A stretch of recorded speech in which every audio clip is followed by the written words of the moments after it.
espagnole. Pendant ce temps, l'épuration se poursuit en Espagne. Le gouverneur militaire de la Corogne a été mis aux arrêts et l'on s'aperçoit jour après jour de l'ampleur de l'écho qu'aurait pu rencontrer le putsch du lieutenant-colonel Terrero. Bernard Benjamin, analyse de Madrid, ses ramifications en profondeur. Combien était-il dans le coup? Combien d'officiers étaient-ils impliqués dans ce qui a failli provoquer ici la chute de la démocratie? Depuis mardi, la liste des généraux et capitaines destitués ou arrêtés s'allonge au fil des jours.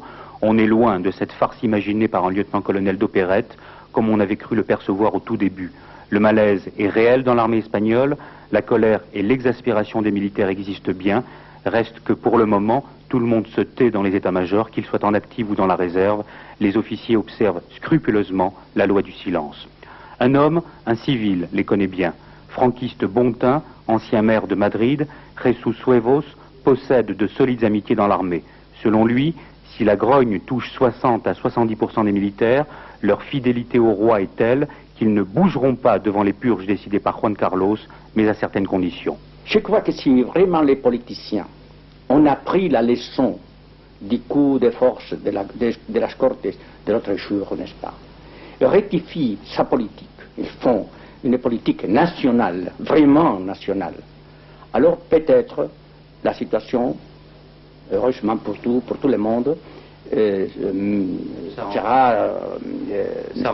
ça changera.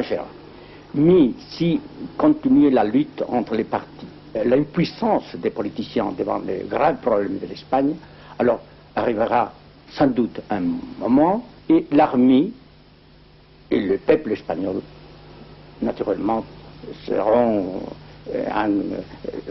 dans la nécessité d'actuer, n'est-ce pas, d'actuer d'une forme violente.